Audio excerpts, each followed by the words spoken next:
you ever feel that you might be losing your mind?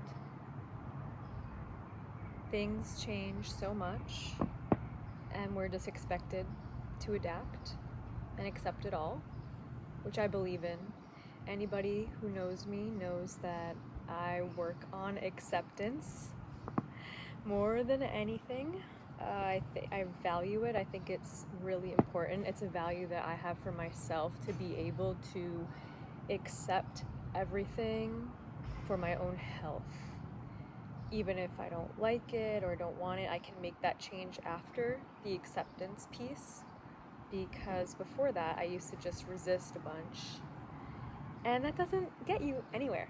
So my idea for this video, hi, welcome, is to talk about something that I couldn't accept for a little bit. Felt like a long time, but now that I'm looking back, it might just be a little bit. So a few months ago, I had this idea to start a research project, which to me, what this means is I basically went around talking to, via text, person, calling, reached out to a bunch of people I know, family, friends, people I don't know well at all, and had their contact. I sent it to everyone, and I asked them if they wanted to participate in my research project. That's what I'm calling it. It's my research project, and it's basically about cell phone usage, social media usage, things that, again, I'm very passionate about, because we all have this. Maybe not everybody. Most people in my life do have a smartphone. They do have some form of social media. So back to what I said about something I couldn't really accept. I think I was a little bit of a hater for a little while about these technologies in general, because people that I dearly care about and love so much, I saw them just being a little bit abducted, which is something that you can see in another as a mirror way easier than we can see in ourselves. So if I'm on my phone, there's not really a mirror except for the black mirror that's showing me the reflection of what I'm really doing or how much time I'm spending getting lost in this area because I'm so used to it, right? But when you look at somebody that you love and you see them scrolling away or whatever they're looking at, posting, scrolling, swiping, you just see that trance that's over their eyes. Maybe they're a little agitated or just bored or lifeless or just monotonous and upset in general in life. Like maybe their spirits were down a bit, maybe not, maybe they're the happiest little clam you can be. And my thing though is that I started seeing people get a little abducted, okay? That varies, like little abducted, muy abducted. So people in my family, especially older family members, just using social media such as Facebook, Instagram, using, I don't know what else they use, Twitter, or just being on their smartphones way more than they probably intended to be. So when it came to social media, I got a bit sick of it a few years ago, and I said, I can't touch this anymore, because I know myself, right? So I know, yeah, there's great pros about social media, there's great things that we use it for, but that wasn't my concern. That wasn't my main focus. My main focus was knowing myself and my own brain and witnessing how much my own brain had changed compared to before I started using smartphones and social media avidly. I think I missed a part of my old self, and that ties into being such a little nostalgic person as I am. I think part of it was, okay, I miss my old self or aspects of my old life, and especially the amount of daydreaming I would do, or just the quality of my own thoughts and the unique level of my own thoughts compared to when I started using this drug that we call smartphone, social media, internet. So, all this to say, I felt really passionate. 2022, I deleted social media. What I had at the time that I was really into as well was Twitter, Instagram, and Facebook. Facebook was definitely the easiest one to let go of, but missing knowing what's going on in people's lives, people that you don't really speak to, you're not really friends, but you want to keep up, support, show that you care. At least that was how I felt about Facebook. And Twitter was my favorite. Twitter I thought was so funny. I loved tweeting. I loved my tweets. I loved my 40 followers. And Instagram, same thing. I loved curating photos and sharing my travels or my day or my passions like books I was reading, music I was listening to, and then keeping up with my loved ones too. But all that had reached a point where it didn't compare anymore to the quality of my brain that I was witnessing. It was like I was witnessing a downgrade or a fall or a crumple of my brain, meaning that I felt like I was just thinking in terms of tweets sometimes. Like, oh, I could tweet this. But then if you take away the Twitter aspect, that just becomes a thought, right? Like in its pure organic state, something that you're thinking. It's not really a tweet, it's a thought. It could be turned into a tweet, but I think my thoughts were getting turned into tweets or posts in my head mentally, and I thought that was a little weird. Just trippy. I didn't like the feeling after I realized that. Instagram, same thing. Nothing to complain about. This was also 2022. Instagram was very different than it is today, which today is July, fill in the blank, don't know what date it is, 2025. And so I loved Instagram, but I just spent so much time on it because when I was on it, I was really on it. I was the type of person, still am the type of person that if I'm on it, I'm replying to my friends' stories.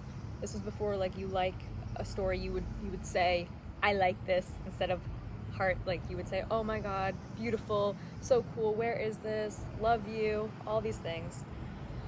To the point where I think I was just spending way more time than I intended to on there because there's always something to see, always something to do. Now I do think the quality has gone down a lot, but again, at that time, 2022, it was just stories, regular posts, and I don't even think there were ads, unless I'm not remembering correctly. So, 2022, deleted social media. It's currently 2025, still haven't gone back. I do have Tumblr, YouTube, which I think counts, and Goodreads. So they're all somewhat social media. They're not the big kahunas, but I still catch myself getting lost into even those, or like being able to stalk somebody just based on Venmo, Spotify, Goodreads. Oh, they're reading this. So yeah, sometimes I think even that just gets in the way of living in real life. Like I consider this real life. I consider the sky, the plants, the trees. So what I did a few months ago, I texted everybody, called people, talked to people in person, and I said, do you want to participate in my research project? It's going to be a survey. I'm going to ask some questions. They're going to be anonymous if you'd like to participate. And it's basically about the use of social media and smartphones and the correlation between your quality of life, your mental health, your physical health, your emotional health, your levels of loneliness, a bunch of factors and a bunch of things.